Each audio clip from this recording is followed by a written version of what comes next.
You ever pour your heart into something, buy all the gear, tell everyone about it, and then 3 weeks later, it's just sitting there collecting dust? You know that feeling, right? That gym membership you swore you'd use. That side hustle you were gonna launch. That book you were gonna write. Maybe right now you've got 5, 10, maybe 15 things half done. And every time you walk past them, you feel that punch in the gut. That voice in your head saying, "You're never gonna finish anything, are you?" If that's you, if your life looks like a storage unit full of could-have-beens, then you need to hear this story. Because there was a guy, talented guy, tons of potential, who couldn't finish a single thing he started until one conversation completely rewired how he saw himself. Stick with me, because what happened to him is about to happen to you. There was this carpenter, Marcus, 28 years old, living in a small town where everybody knew everybody. Dude had skills, serious skills. Give him a piece of wood and he'd see things other people couldn't. His workshop should have been packed with customers, but instead, it looked like a museum of abandoned dreams. A chair with 3 legs leaning against the wall, a table with no surface, a cabinet with the doors still sitting in pieces on the floor. Every corner was a reminder of something he got excited about and then just quit. And people noticed. His neighbors would stop by, "Hey Marcus, that bookshelf ready yet?" And he'd give them that nervous laugh. Yeah, soon man, just got something else I gotta knock out first." But soon never came. His dad, who taught him everything about woodworking, would walk into that workshop and you could just see the disappointment in his eyes.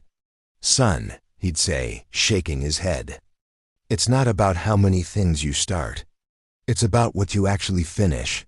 Marcus would nod, promise he'd do better, and then what would he do? Start another project. He'd tell himself, "This is it.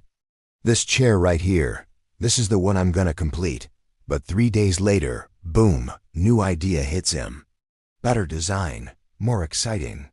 And that chair would end up in the corner with all the others, just gathering sawdust. Marcus knew something was wrong with him, but he couldn't stop. Every single night, lying in bed, staring at the ceiling, the weight of all those unfinished projects crushing him. Why can't I just finish something? What the hell is wrong with me? Then one day opportunity knocked. The mayor's daughter was getting married, and she wanted something special for her husband. A custom hand-carved wooden chest. She walked into Marcus' messy workshop, saw the talent in all those half-finished pieces, and said, "I can see you're good. Real good. Make me something incredible. 3 months. Name your price." Marcus' heart nearly exploded. This was it. This was going to be the project that turned everything around. He took the job immediately.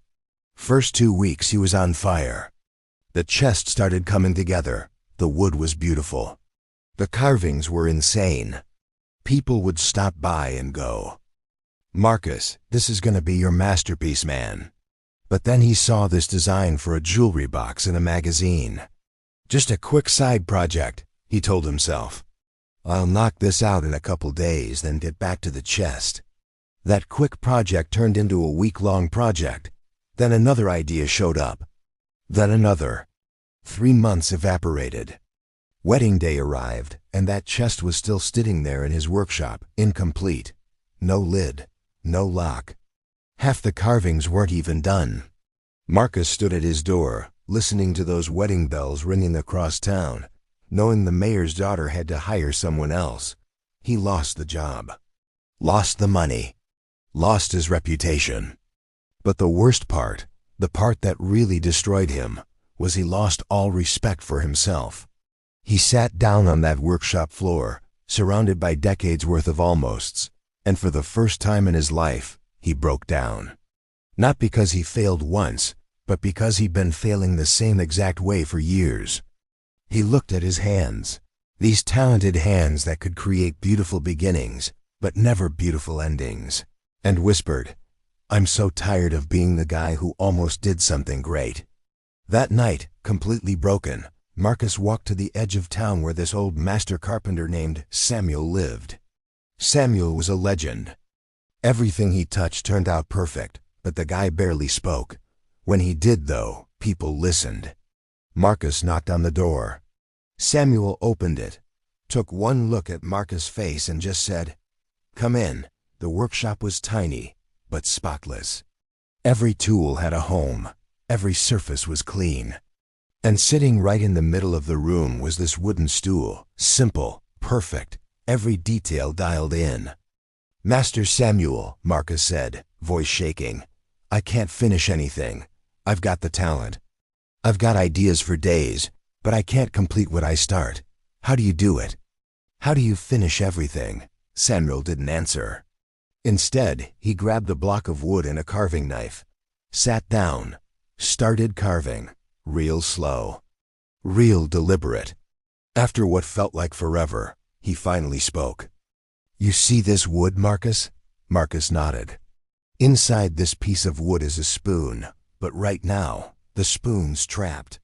Can't see it. My job is to remove everything that's not the spoon." He carved away a thin layer. "If I stop right now, it's just damaged wood, worthless." He carved another layer. "Stop now, still nothing, just more damaged wood." He kept going, stroke after stroke, patient as hell. "But if I keep going, if I remove one layer, then another, never stopping until the spoon shows up, then I've created something complete, something useful, something that matters." Samuel locked eyes with Marcus. "Every project has what I call the wilderness period. The beginning is electric. New ideas, new energy, new possibilities. The end is satisfying. You get completion, you get pride, you get results. But the middle?" He held up that half-carved wood. "The middle is where dreams go to die.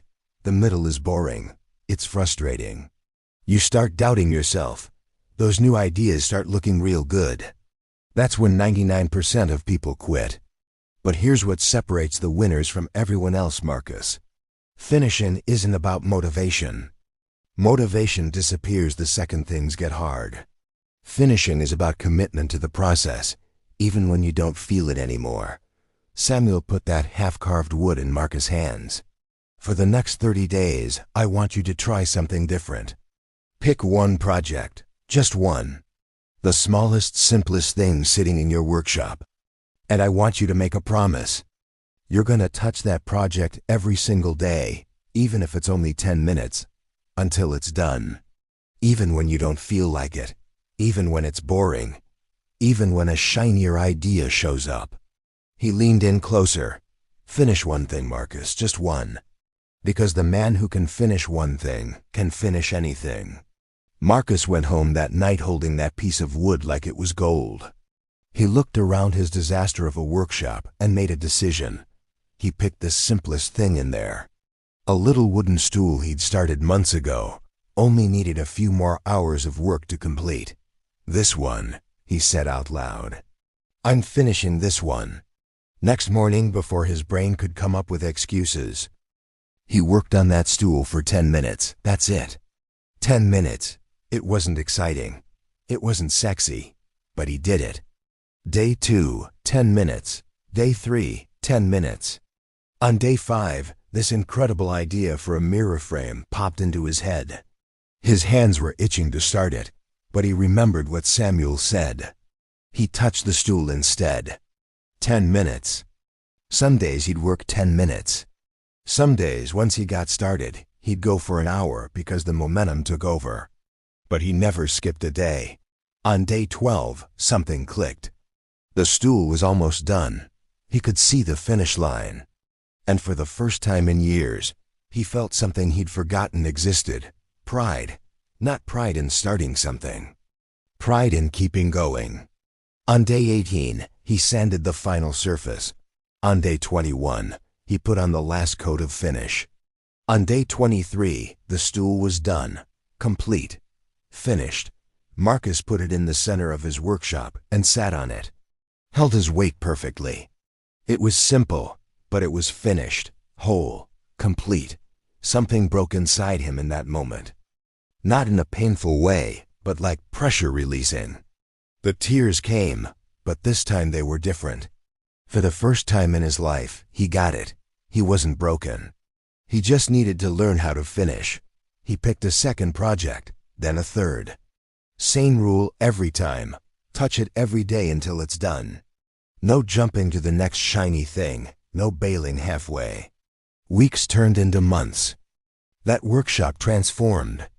The graveyard of half-finished projects disappeared, replaced by completed furniture. Each piece proof that he could do it. 6 months later, the mayor's daughter came back. She'd heard about what Marcus had been doing. "Can you still make me that wedding chest for our anniversary?" Marcus smiled. "Yeah, and this time I'll actually finish it." And he did. Look, Marcus' story isn't just about building furniture.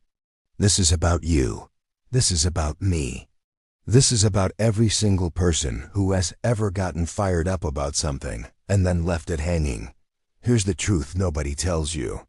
Finishing is a skill, not a talent. And just like any skill, you can learn it. Remember 3 things. 1. The middle is always brutal. That's not a sign you should quit. That's a sign you're exactly where every successful person has been before they made it.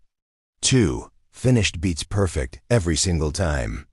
A completed simple project is worth infinitely more than 10 brilliant ideas that never happened. 3. Touch it daily. Even 10 minutes. Because consistency will beat motivation every single day of the week. So here's my challenge to you right now. Look around your life, those half-read books, those abandoned goals, those projects you got all hyped about and then ghosted. Pick one. Just one, the smallest one, and make yourself a promise. For the next 30 days, you're going to touch that project every single day. Even if it's only 10 minutes, until it's complete. Because the second you finish one thing, you prove to yourself that you can finish. And that changes everything. You're not someone who can't finish. You're just someone who hasn't learned how to finish yet. But today, that changes. If this story lit a fire under you to finally complete something, smash that like button and share this with someone who's got dreams just sitting there collecting dust. Drop a comment right now telling me the one project you're recommitting to finish in the next 30 days. Let's hold each other accountable. I'll be back with another story to keep you moving forward. Until then, remember this: stop starting new things. Start finishing.